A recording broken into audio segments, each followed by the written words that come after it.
춥죠?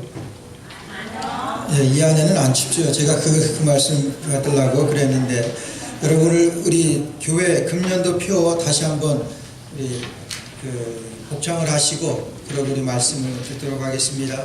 우리 조금 찬양대서부터 시작.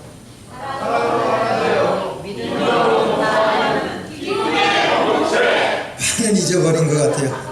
다시 이쪽부터 사랑으로 하나 되어 시작. 사랑으로 하나 되어 믿음으로 봉사하는 기쁨의 공동체. 믿음으로 봉사하는 기쁨의 공동체 되시기를 주의 이름으로 축원합니다. 어느 그 젊은 부부가 이 부부싸움을 심하게 했습니다. 뭐 싸울 수도 있죠. 그러고 나서 남편이 좀 쫀쫀하게 내가 다시는 말 안 해봐라. 그리고 말을 안 하겠다고 다짐을 하고 잠을 듭니다. 그 잠자기 전에 그 다음날 아침에 어디 일찍 가야 출근해야 되기 때문에 말은 안 하기로 했으니까 아내가 잘 보이는 그 화장대 앞에다가 크게 내일 아침 7시에 깨워주세요. 그러고선 잤습니다. 근데 그 다음날 일어나 보니까 8시가 넘었어요. 화가 나가지고 아니 이 여자가 그러면서 딱 뒤로 보는 순간에 자기가 붙여놨던 거기다 뭐라 썼냐면 여보 일어나세요. 7시에요. 이렇게 써있더래.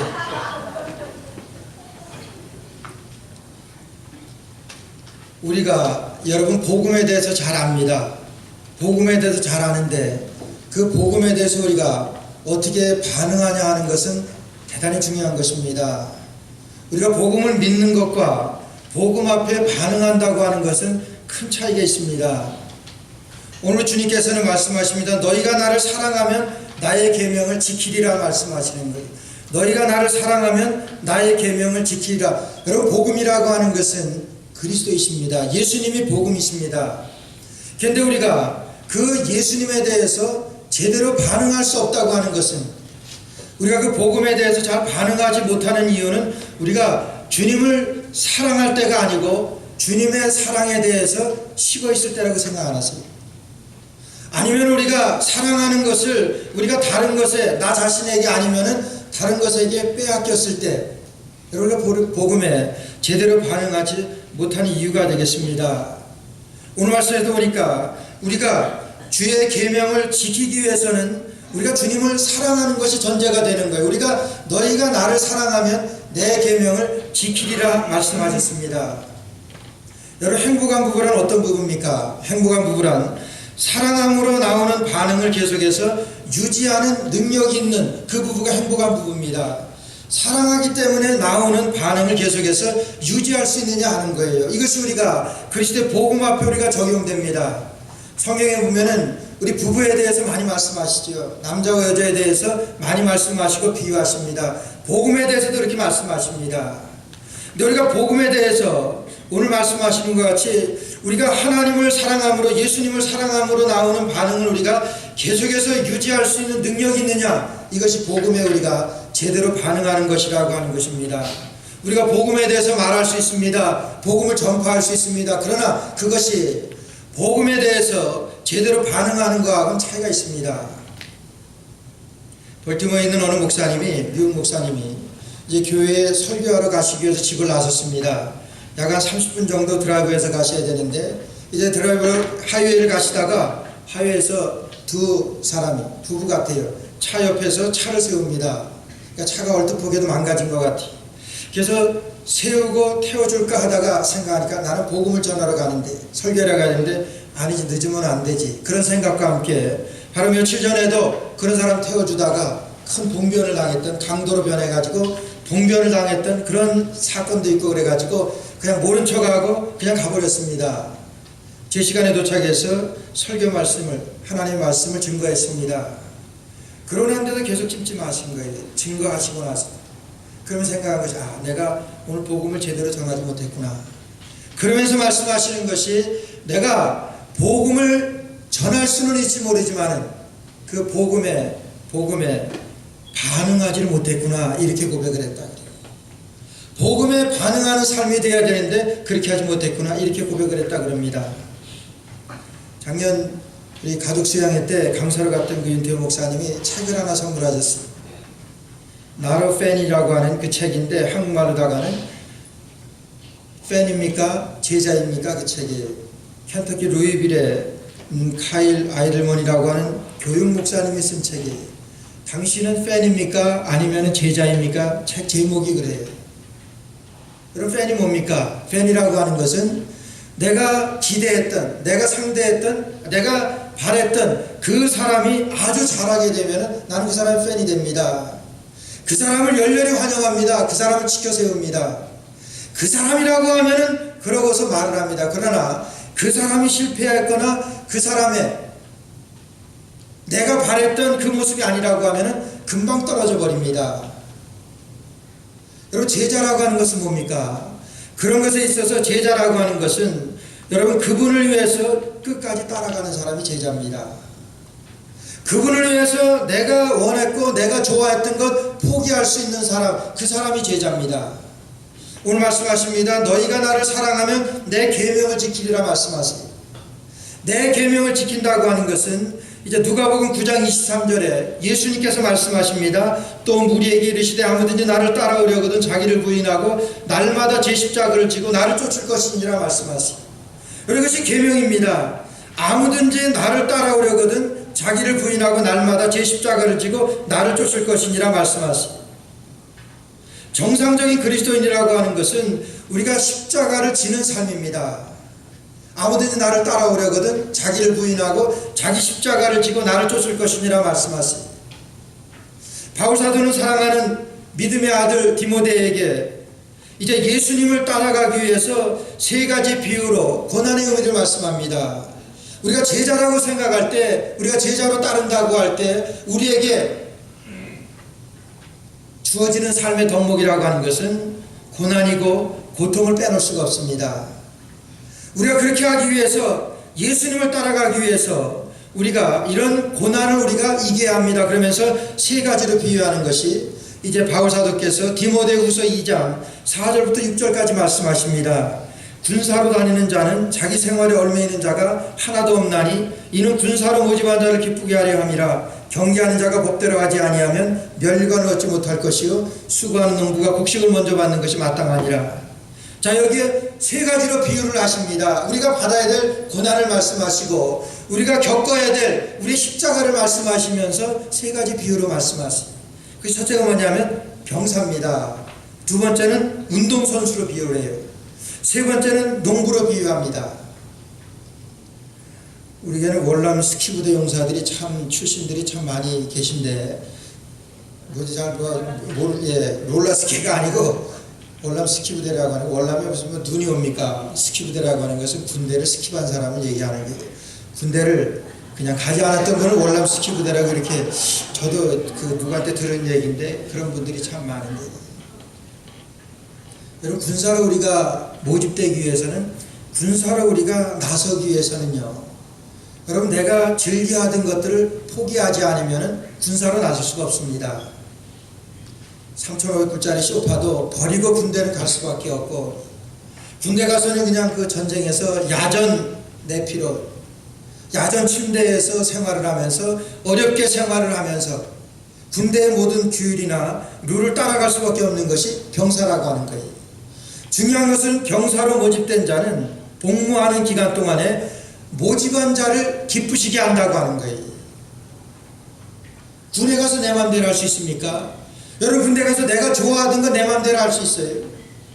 그럼에도 불구하고 여러분 군대 가서 요즘 보니까 그냥 사고가 참 많이 나는 것 같아요. 옛날에는 그런 거 별로 듣지 못했는데 요즘에는 좀 이 군이 좀 느슨해져서 그런지 뭐 총기 사고도 많이 나고 탈령도 많이 나고 그런 것들이 많이. 그러면서도 무슨 뭐 높은 보직에 오르기 위해서는 청문회다 뭐 이런 거 거칠 때 보게 되면은 이 군대를 기피한 사람들이 참 많아요. 10중 8구는 자녀들을 군에 보내지 않았다든가 이제 본인이 군대 가지 않았다든가 그런 사람들이 거의 열이면 8, 9인 것을 우리 보잖아요. 그럼 왜 그렇습니까? 군대 가게 되면 군대 가 있는 동안에 내 맘대로 할 수 없으니까. 또 탤런트들이나 이런 사람들이 기피하는 것은 군대가 있는 동안에 자신의 존재 가치가 잊혀져 버릴까봐. 내가 군대 복무하고 오게 되면 사람들이 내가 지금 누리고 있는 이 팬들에게 내가 혹시나 잊혀지지 않을까? 뭐 그런 걱정 때문에 그런다. 또 운동선수라 그러면은 군대가 있는 동안에 내 실력이 저하돼서 지금의 이런 실력을 발휘하지 못할까? 뭐 여러 가지로다가 그렇게 군대에 대해서는 기피하는 것들을 많이 봅니다. 그러나 그럼에도 불구하고 군 복무에 대해서 철저하게 한 사람들에게 대해서 얼마나 존경이 갑니까? 작년인가요? 한국의 어떤 그 재벌 2세 딸이 아주 힘든 군대에 해병대인가요? 군대 지원해가지고 아버지가 무슨 잘못을 해가지고 이제 재판을 받는데도 그것이 많이 참작이 되었던 것, 뭐 그런 뉴스를 통해서 들으신 적 있을 거예요. 오히려 우리가 그런 공무에 그렇게 우리가 용기 있게 헌신한 사람들이 나중에 인정받고 존경받게 되어지는 것을 우리가 봅니다. 여기서 우리가 병사로 우리가 이제 자기 병사로 군사로 다니는 자는 자기 생활에 얽매이는 자가 하나도 없나니, 자기 생활을 다 포기할 수 있는 사람, 아니 자기 생활을 다 포기해야만 하는 것이 군대 생활이라고 하는 거예요. 내 생활은 없습니다. 내 취미는 없습니다. 내 기호가 아닙니다. 그러나 내가 사는 것은 군 복무 기간 동안에는 나를 모집한 자를 기쁘게 하기 위해서, 나를 부르신 자를 위해서 내가 사는 것, 나를 모집한 자를 기쁘게 하는 것이 이 군 병사로 살아가는 그런 삶이라고 하는 거예요. 여러분, 그것이 우리가 예수님을 따라가기 위해서 우리가 겪어야 되는 고난 가운데 하나라고 하는 거예요. 내 생활을 포기합니다. 나를 부르신 자를 위해서 내 생활을 포기하고 아무든지 나를 따라오려거든 자기를 부인하고, 내 생각이 아니에요, 내 뜻이 아닙니다, 내 의지가 아닙니다, 자기를 부인하고 자기 십자가를 지고 내가 하기 싫지만은 그분을 기쁘시게 하기 위해서 내가 합니다. 내가 이거 하고 싶지만은 내가 그분을 위해서 이거 자릅니다. 포기합니다. 그리고 제자의 삶이라고 하는 거예요. 그래서 그것이 군사로 모집한 자는 모집한 자를 기쁘시게 하는 것이 군대의 삶입니다. 이게 제자의 삶이라고 하는 거예요. 두 번째는 운동선수를 말합니다. 운동선수는요, 경기하는 자가 법대로 하지 아니하면 면류관 얻지 못할 것이라. 이제 운동선수들은 다 1등 하려고 하죠. 운동선수들이 나 여기에서 2등 하려고 하는 사람 있습니까? 없지. 누구나 운동에서는 1등 하려고 그걸 합니다. 근데 오늘 보니까 경기하는 자가 법대로 하지 아니하면 면류관 얻지 못할 것이라. 면류관이라고 하는 것은 1등한 사람들에게만 주어지는 그 상 아닙니까? 그런데 우리가 면류관을 얻으려고 하면은 법대로 해야 된다고 하는 거예요. 경기 룰대로 합니다. 우리가 육상을 하면서도 아무리 빨리 가면 뭐랍니까? 이 트랙 밖으로 다 뛰어야지. 트랙 안으로 해서 1등하면 뭐예요? 뭐 그렇게 해가지고 실점하는 경우, 그렇게 해가지고 이제 경기가 뒤집어지게 되는 거, 그런 거 많이 보셨을 겁니다. 운동선수는 법대로 해야 합니다. 룰대로 해야 합니다. 규칙대로 해야 합니다. 오늘 우리가 제자로서 우리가 주님 앞에서 우리가 살아갈 때 그 계명이 뭐고 그 법이 뭐냐 하는 거예요. 너희가 나를 사랑하면 그겁니다. 우리가 주님 앞에서 헌신합니다. 주님 앞에서 봉사합니다. 그거에 대한 기준이 뭐고 그거에 대한 룰이 뭐고 그거에 대한 법이 뭐냐 하는 거예요. 우리가 경계하는 데 있어서 우리의 법은 그를 사랑하면입니다. 너희가 나를 사랑하면, 우리가 주님 앞에 봉사하면서도 그래요. 우리가 주님 사랑하지 않으면서 봉사할 수 있습니다. 우리가 주님 사랑하지 않으면서 우리가 주님 앞에 나올 수 있다고 하는 거예요. 우리가 주님 사랑하지 않으면서 다른 사람들에게는 그렇게 보이기 위해서 우리가 할 수도 있다고 하는데 문제가 있는 거예요. 운동 경기하는 사람이 법대로 하지 않으면 면류관 얻지 못할 것입니다. 오늘 우리가 주님 앞에 나와서 주님 앞에서 우리가 봉사한다고 할 때, 주님 앞에서 우리가 헌신한다고 할 때, 우리가 복음으로 우리가 살아간다고 할 때, 거기에 전제되는 우리의 룰, 우리의 법이 뭡니까? 주님을 사랑하느냐 하는 거예요. 여러분에게 물어보시기 바랍니다. 내가 주님 앞에 나올 때 정말 주님을 사랑하는 그 마음으로 내가 지금 이 시간에 춥습니다. 이 추위에도 불구하고 내가 주님 앞에 예배드리러 왔습니다. 예배드리면서 내가 주님을 사랑하는 그 사랑으로 이 시간 주님 앞에 앉았느냐? 사랑하지 않고 앉을 수가 있기 때문에 묻는 말씀입니다. 우리가 살아가면서 주님의 말씀대로 한다고 하면서 주님을 사랑하지 않고서도 그렇게 한다고 할 수 있기 때문에 하는 말이에요. 운동선수가 법대로 하지 않으면 면류관 얻지 못합니다. 여기서도 우리가 주님을 사랑하지 않고 주님을 사랑하지 않는 그런 모습으로 우리가 신앙하고 봉사하고 우리 헌신한다고 하면 우리에게 상이 없다고 합니다. 운동선수가 그렇게 해야지 면류관을 얻는 것과 마찬가지로 우리가 주님을 사랑하는 가운데, 주님을 사랑하면서 우리가 하는 그 일 가운데 이것이 제사, 이것이 기준이고 이것이 룰이고 이것이 법칙이라고 주님을 사랑하는 것. 예수님께서도 요한복음 21장에 부활하셔서 베드로에게 나타나셨습니다. 베드로가 예수님을 3번 부인한 것 예수님이 누구보다 잘 아시죠.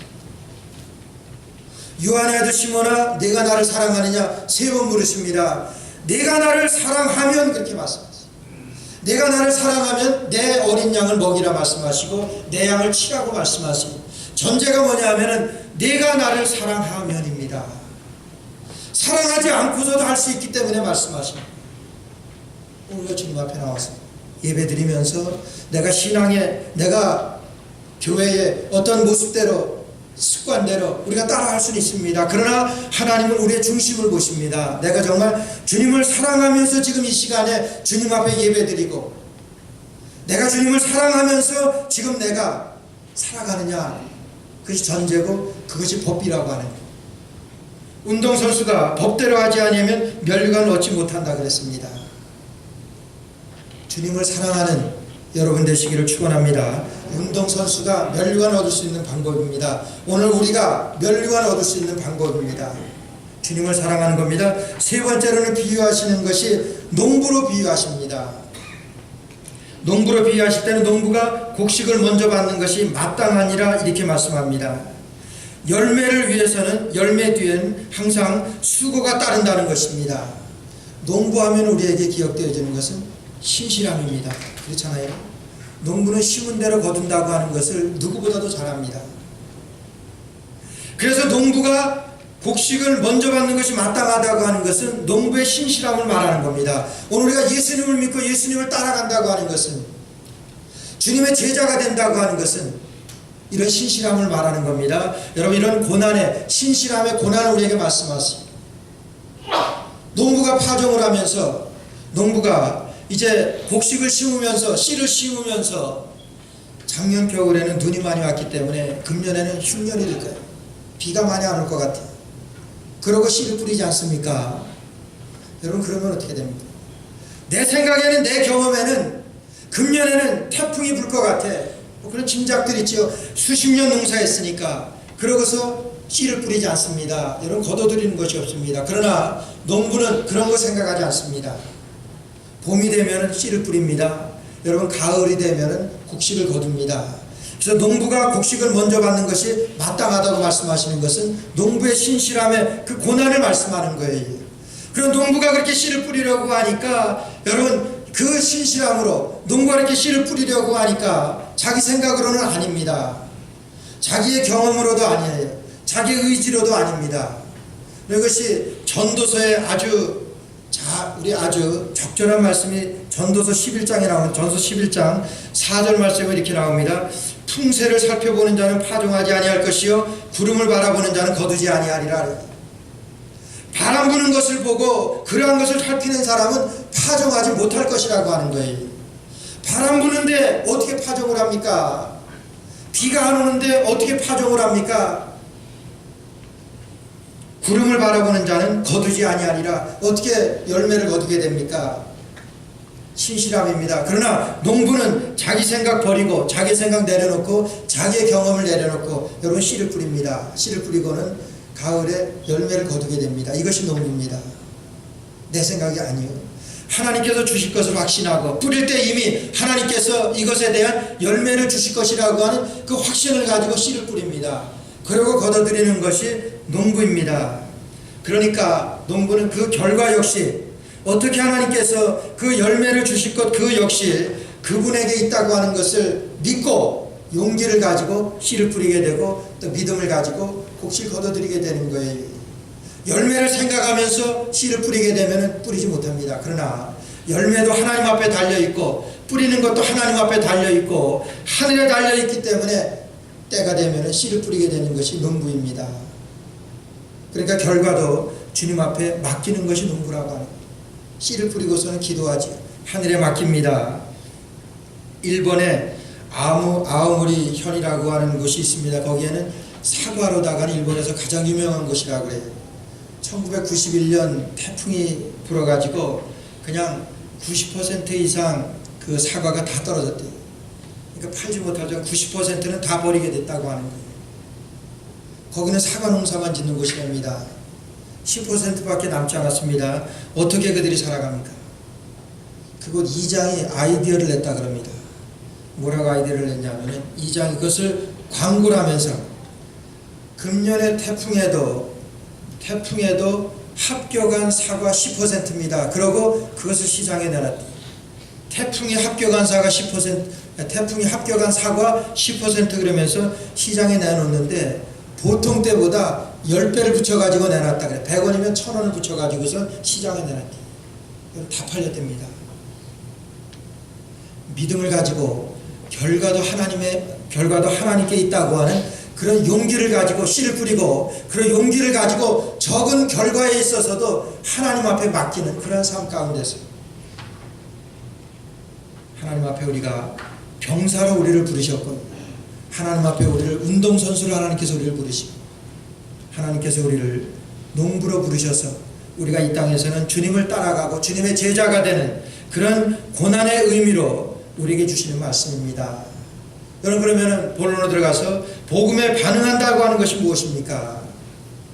우리가 주님의 제자로 살아간다고 하는 것인데 복음에 반응한다고 하는 것이 무슨 뜻이냐 하는 거예요.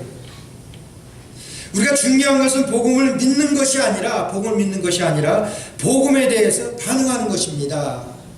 여러분, 복음을 믿는다고 하는 것 중요합니다. 그러나 그것보다 중요한 것은 복음에 대해서 우리가 리스폰스 어떻게 반응하느냐가 더 중요한 거예요. 미국의 남북전쟁 때에 펜실베니아 프레드릭스라고 하는 곳에서 아주 굉장한 혈전이 벌어졌답니다. 그냥 남군과 북군이 서로 대치한 정도가 아니라 그냥 그 찌르고 치고 받고 할 정도까지 근접한 거리에서 그런 전투가 있었대요. 그런 전투가 한참일 때 어떤 한 북군 병사 한 사람이 자기가 총을 집어 던지면서 그리고 자기의 그 군복을 벗어 던지면서 물통을 들고 뛰어다니면서 전쟁 중에 뛰어다니면서 이제 자기네 북군뿐만이 아니라 남군에게도 정말 그렇게 죽어가는 사람에게는 제일 물이 필요하잖아요. 그러니까 물을 마시면서 그렇게 전쟁을 하다가 그 한 병사가 하는 그 행동에 전쟁이 중단됐답니다. 너무나 그 한 병사가 보이는 그 행동 때문에 전쟁을 멈췄다는 거예요. 그러면서 잠시 휴전하자고 그렇게 그 지휘관들이 얘기를 해서 휴전했대. 남군에 장교된 한 사람이 그 물통 들고 뛰어다니는 그 사람을 불렀다랍니다. 일로 와보라. 그 사람에게 What's your name? 그 여러분 알아들으시죠? 예, What's your name? 그래야 하더라. 당신 이름이 무엇이냐 그렇게 물어봤다는 거예요. 그러니까 그 병사가 My name is 크리스찬이랬대. 내 이름은 크리스찬입니다. 자기 아버지가 지어준 이름이 있습니다. 그럼에도 불구하고 목숨 걸고 달려가게 한 그 이름을 지금 대신대다. 내 이름은 크리스찬입니다. 그 위험한 가운데 그런 모습을 보이면서 내 이름은 크리스찬입니다. 예수님을 소개하고 예수님을 증거.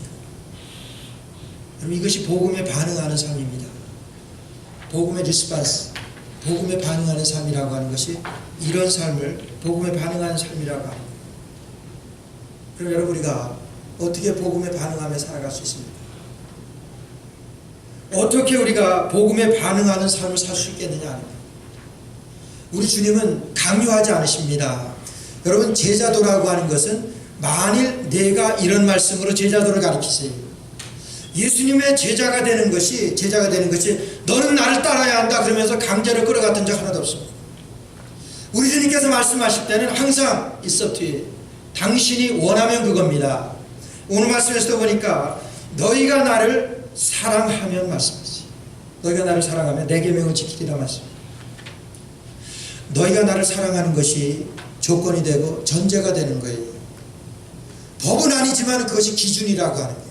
너희가 나를 사랑하면 내 계명을 지킬 것이라고 우리 주님께서 말씀하십니다.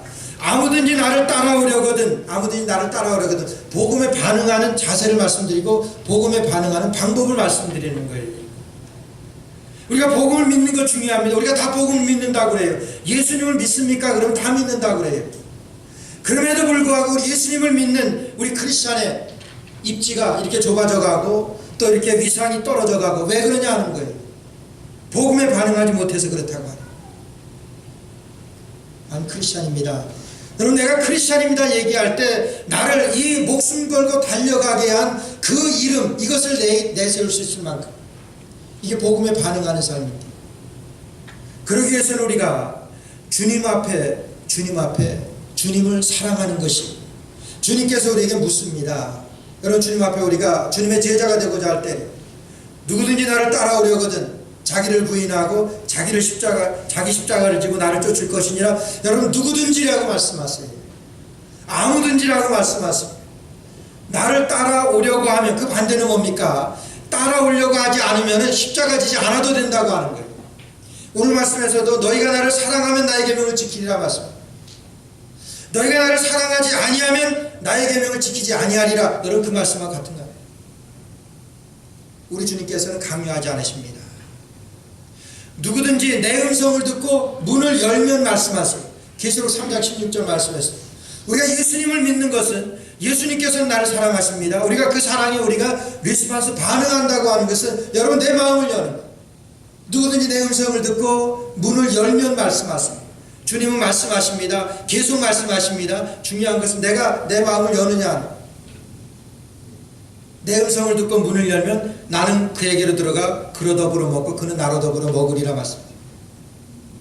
주님의 제자가 되어질 것을 말씀합니다. 주님의 제자가 된다고 하는 것은 우리가 주님 앞에 순종하는 것을 말씀합니다. 주님의 말씀에 순종하는 것을 말씀하십니다. 우리에게 교율을 주신 것이 아니라 우리에게 기준을 주셨습니다. 그것이 하나님을 사랑하느냐 하는 것. 주님, 제가 주님 사랑합니다. 누구든지 주님, 제가 주님 사랑합니다. 여러분, 이 고백과 함께 주님을 받아들이게 되면, 주님을 여러분들 가운데 모시게 되면 주님의 제자가 됩니다. 여러분, 제자로서는 제자가 내가 된다 안 된다 그건 그렇게 중요한 것이 아닙니다. 제자가 된다고 하면은 자기를 부인하고 자기 십자가를 지고 그를 쫓아야 되는데 그런 위험 가운데도 목숨 걸고 달려가게 한 그 이름을 붙들고 살아갈 수 있느냐 하는 것. 그것이 복음에 반응하는 삶입니다. 그것이 제자의 삶이라고 하는 거예요. 그럼에도 불구하고 제자의 삶에 있어서 복음에 반응하는 것은 It's up to you. 여러분들에게 달려있다. 내가 마음을 열고 내가 주님을 내가 모시고 그렇게 하면 내가 주님의 제자가 되는데, 그러고 나서는 누구든지 나를 따라오려거든 우리가 주님을 영접하고 나면은 그때부터는 내가 아닙니다. 그때부터 내가 아니고 내 안에 살아 역사하시는 그분을 위해서 살아가는 것, 그것이 제자로서, 그것이 복음에 반응하며 사는 삶이라고 하는 거예요. 두 번째로 우리가 복음에 반응할 수 있는 것은 뭐냐면, 반응할 수 있는 것은 제자 삶이라고 하는 것은 여러분 지금이라고 하는 겁니다. 지금이라고 하는 것. 여기서 말씀하신 것이 다 현재 시제입니다. 너희가 나를 사랑하면, 지금 사랑하면 그 말씀하는 거예요. 아무든지 나를 따라오려거든 지금 나를 따라오려거든 그 말씀하는 거예요. 지금이 중요합니다. 여러분, 마귀들이 모여서 회의를 했다 그럽니다. 회의를 하면서 어떻게 하면은 예수 믿는 사람들을 좀 쓰러뜨릴 수 있겠는가, 그렇게 마귀들이 모여서 회의를 했다. 기라성 같은 마귀들이 쫙 모여가지고 자기네 의견을 냅니다. 저쪽에 있던 마귀가 예수 믿는 사람들 한번 좀 핍박해 봅시다. 야, 우리가 이제까지 핍박 안 해봤느냐?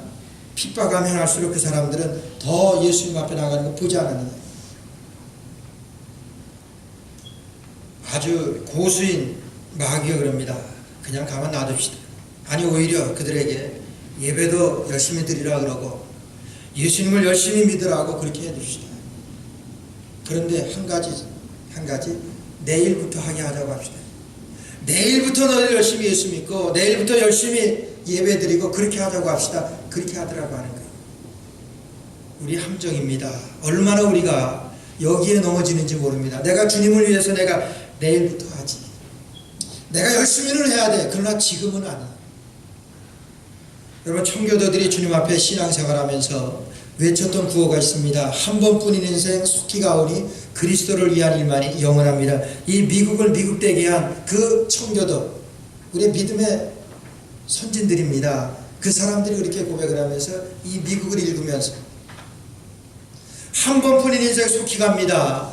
다만 그리스도를 위한 일만이 영원합니다. 그러면서 주의 일에 참여했던 복음에 반응하며 살았던 그 사람들입니다. 여러분 지금부터입니다. 여러분 홍해가 갈라질 때 모세가 지팡이를 들었을 때 그때 홍해가 갈라졌습니다. 이스라엘 백성들이 광야 40년 동안의 삶 가운데서 이제 가나안에 들어갑니다. 가나안에 들어가기 위해서 요단을 건널 때 그들이 넘쳐나는 그 물에 제사장들이 물은 멈추지 않았지만 발을 들여놓을 때 그 물이 멈췄습니다. 베드로에게 예수님께서 풍랑이 있는 바다에서 오라고 하실 때 베드로가 풍랑이 일지만 바다에 발을 내디뎠을 때 그가 빠지지 않고 주님 앞에 나갔습니다. 여러분 지금입니다. 지금 여러분들 가운데 우리 복음 앞에 복음에 제대로 반응하는 지금 반응하는 여러분 되시기를 주의 이름으로 축원합니다. 기도드리겠습니다. 사랑이 많으시고 은혜가